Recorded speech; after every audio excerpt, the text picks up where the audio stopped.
आरंभ में मैं क्षमा चाहूँगा कि ये कोई स्ट्रक्चर्ड पेपर अभी नहीं है। कोरोना काल में जब घर में बैठा रहता था तो लगता था क्या करूं। तो एक दिन शाम को हमारे जो चाचा हैं श्रीश जी, उनको मैंने फ़ोन किया कि हमें गांव का इतिहास कहीं डॉक्यूमेंटेड नहीं मिल रहा है, बहुत सारी जानकारियां हैं जो नहीं मिल रही है, उस पर क्या करना चाहिए। तो उन्होंने कहा कि आज से ही शुरू कर दीजिए।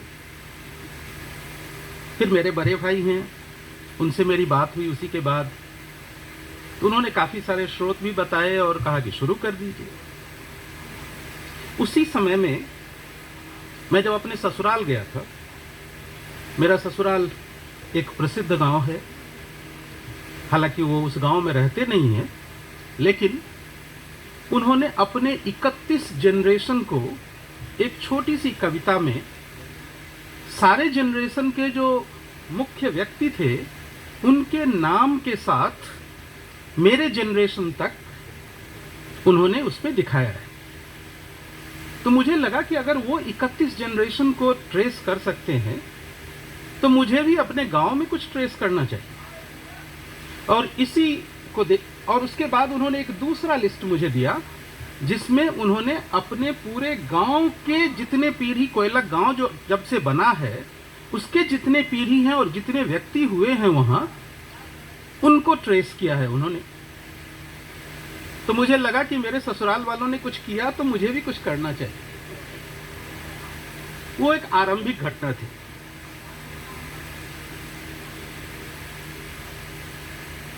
मैं कभी कभी अपने पिताजी से कुछ बातों पे आक्रोश व्यक्त किया करता था। उसका लाभ होता था कि जब कभी मैं उनके साथ बैठता था तो बहुत सारी कहानियां बताया करते थे। एक कहानी है, मेरे घर के बगल में एक तालाब है। जब तिरहुत रेलवे का प्रोजेक्ट आया तो नॉर्मली रेलवे लाइन सीधी बनाने की कोशिश की जाती है। अगर वो सीधी सड़क होती तो वो तालाब के ऊपर से जाती और तालाब बंद हो जाता। मेरे पूर्वजों ने उस तालाब की रक्षा करने के लिए तिरहुत रेलवे के जो कर्ता धर्ता थे उनसे लीगली फाइट किया और केस प्रीवी काउंसिल तक गई थी और वो उस केस को जीते। आप देखेंगे मोहम्मदपुर तक दरभंगा से लाइन सीधी है, मोहम्मदपुर गुमती तक जब आप पहुंचते हैं तो लाइन लेफ्ट में टर्न लेती है और वो टर्न उस लीगल बैटल का परिणाम है। हम उस लीगल बैटल में नहीं जाना चाहते, लेकिन हम ये ट्रेस करना चाहते हैं कि हमारे पूर्वज को ये जितने जलाशय थे उसको प्रोटेक्ट करने के लिए कितनी लगन थी और कितना विश्वास था कि वो बचना चाहिए। आज जब हम देखते हैं कि नदी और तालाब की जो स्थिति होती जा रही है, शहरों में तो खत्म ही है, गांवों में भी वो बर्बाद होती जा रही है, तो मुझे लगता है कि कहीं ना कहीं हमारे जो बच्चे हैं उनको हमें ये बताने की ज़रूरत है कि हमारे पूर्वजों ने किस आधार पे इस तालाब की रक्षा की थी जिसको हम बर्बाद कर रहे हैं। और इसीलिए मुझे लगा कि हिस्ट्री की ज़रूरत है, लोगों को जानने की ज़रूरत है।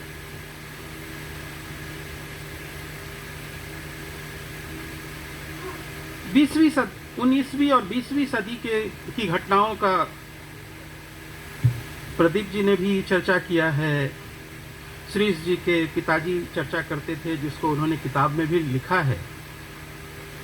मैं कभी कभी सोचता हूं कि 16वीं सदी के मध्य में हमारे पूर्वज यहाँ आए थे और यहाँ उन्होंने अपना वास किया और जो गांव आज है उसकी शुरुआत, हो सकता है पहले भी लोग रहे हो, लेकिन आज का जो पिंडारुच है उसकी इतिहास वहाँ तक जाती है 16वीं सदी के मध्य तक।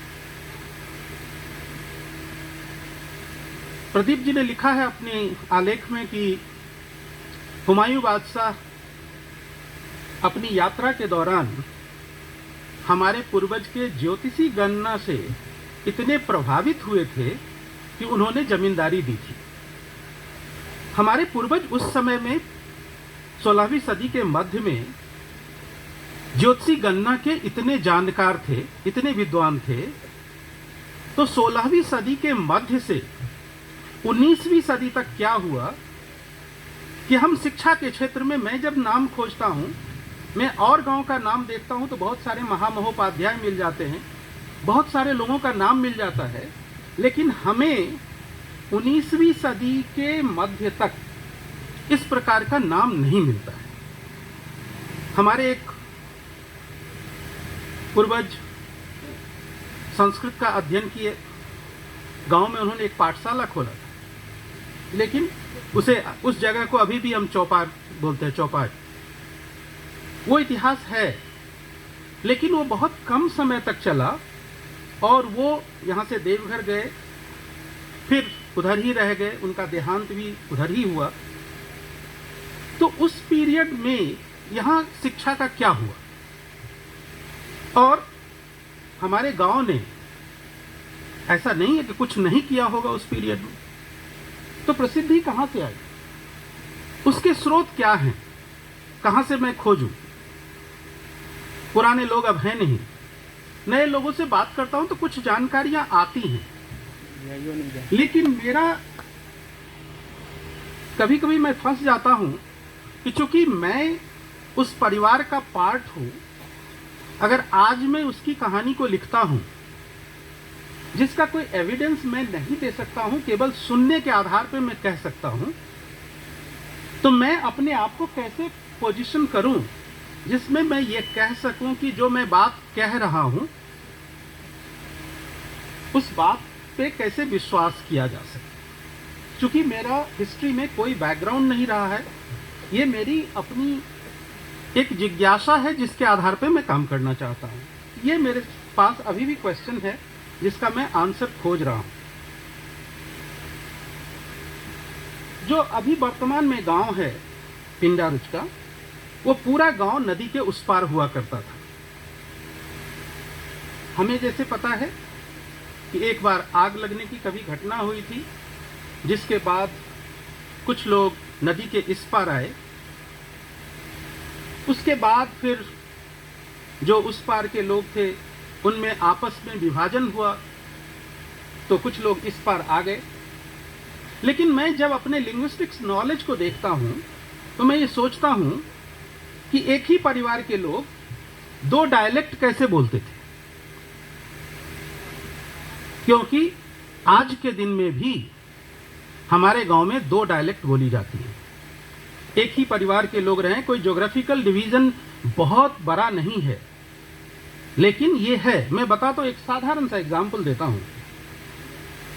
हम लोग बहुत प्राउड फील करते हैं एक खाने के आइटम को लेके, क्योंकि मिथिलांचल में ये नाम और कहीं नहीं लिया जाता है, केवल पिंडारुच का उस पे पेटेंट है, पेराकरी।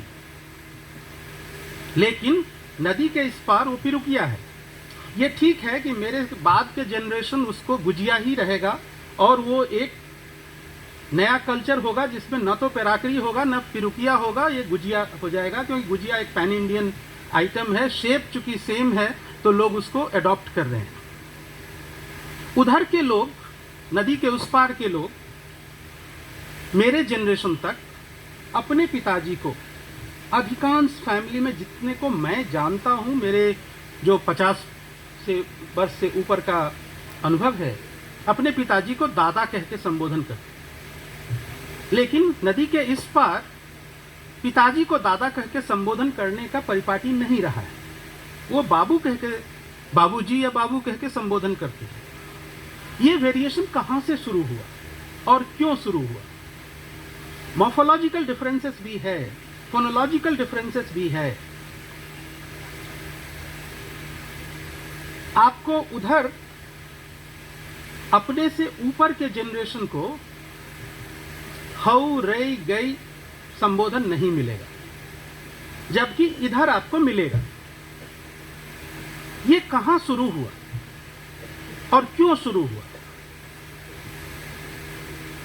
इसको मैं ट्रेस करना चाहता हूं, क्योंकि हमारे जो बच्चे आएंगे उनको गौरवशाली इतिहास को जानने के साथ साथ ये भी जानना जरूरी है। नदी में पहले नाव हुआ करता था, हम नाव से उस पार जाते थे। हमारा कम्युनिकेशन जो सहरसा और मधुबनी के बीच में पहले की स्थिति, आज से 4-10 बरस पहले की स्थिति थी, वही स्थिति पिंडारुच में उस पार और इस पार की थी। सौभाग्य से नीतीश जी की सरकार ने 2 पुल बना दिया और अब यातायात की सुविधा इतनी अच्छी हो गई कि काफ़ी दूरियां घटी हैं। ये दूरियां क्यों नहीं घटी पहले, ये कहाँ मैं ट्रेस करूं? ये मेरे लिए आवश्यक है, क्योंकि मैं जो अभी के गौरवशाली इतिहास है उसके बैकग्राउंड में जाके ये भी ट्रेस करना चाहता हूं कि हमने गौरव कहाँ से प्राप्त किया और किस माध्यम से प्राप्त किया। फॉर्मल एजुकेशन हमारे यहाँ 20वीं सदी के प्रारंभ में शुरू हुआ है।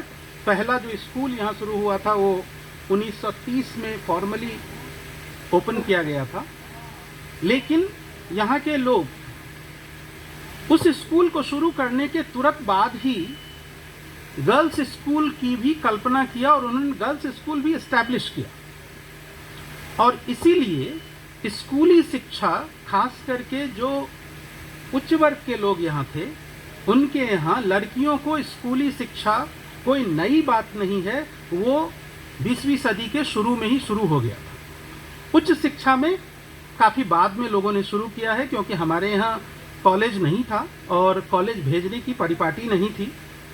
तो ये जो आई बात गर्ल्स एजुकेशन की, क्योंकि अभी कई सारे लोग जेंडर की बात कर रहे हैं, उस समय कैसे ये आया, ये मेरे लिए एक इम्पॉर्टेंट एस्पेक्ट है। हमारे यहाँ जो मैं कहा कि उन दिनों क्या किया करते थे, तो मेरे जो पूर्वज रहे हैं, बड़े रहे हैं, उनसे जब मैं बात करता था, खास करके श्रीश जी के जो पिताजी थे बहुत ही विद्वान, और उनसे जब मेरी बात होती थी तो मैं काफ़ी क्वेश्चंस पूछा करता था उनसे। तो लोग कहते हैं कि पिंडारुच ने गौरव हासिल किया। हमारे यहाँ बहुत सारे लड़कियों को जमीन दे दे करके यहाँ बसाया गया उनकी शादी के बाद, जिसको आप भगिनमान कहते हैं। और ये परिपाटी केवल ब्राह्मणों में ही सीमित नहीं रहा। मैंने देखा कि जो शेड्यूल कास्ट, शेड्यूल ट्राइब्स का पॉपुलेशन हमारे यहाँ है, उनमें भी ये था। और हमारे यहाँ एक वर्ड है हजरा। हजरा बहनोई को नॉर्मली जो पासवान कम्युनिटी है उसमें कहते हैं। और मैंने देखा है कि सामंतवादी प्रवृत्ति रहने के बावजूद भी जो बड़े बड़े जमींदार भी थे, वो अपने जो लेबर थे उनके भी बहनोई को कभी रेकार मीन्स नॉन रिस्पेक्ट नहीं देते थे, उनको यौ बोलते थे, उनको हव और रे नहीं बोले। इसके पीछे क्या कारण रहा होगा? क्योंकि बहुत जगह, मैं सिंहवारा गांव है, वहाँ जब जाता हूँ तो वहाँ का जो संबोधन है वो मैं बहुत डिफरेंट पाता हूँ। हमारे यहाँ डिफरेंट है और रहा है बहुत दिनों से। मल्लाहों की कम्युनिटी, मेरे घर के ठीक पीछे बहुत बड़ा मल्लाहों की बस्ती है। एक सेकंड, 1 मिनट। तो उनमें भी मैंने ये प्रवृत्ति देखी है।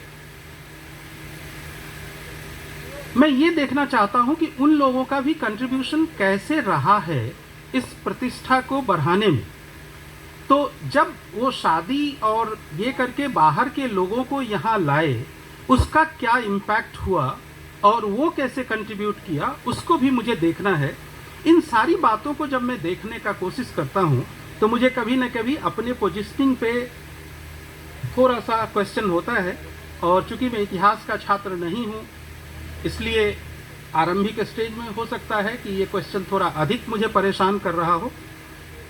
क्योंकि मैं अभी आरंभिक स्टेज में हूँ, काम कर रहा हूँ, हो सकता है कुछ दिनों के बाद मैं इस पर अधिक आपको इन्फॉर्मेशन दे सकूं कि कैसे ये 450 वर्ष की जो हिस्ट्री है उसमें क्या क्या घटनाएं हुई हैं, और हो सकता है कि हमारे आगे के जनरेशन को उसके बारे में अधिक जानकारी मिल सके। यही मेरा ध्येय। Thank you.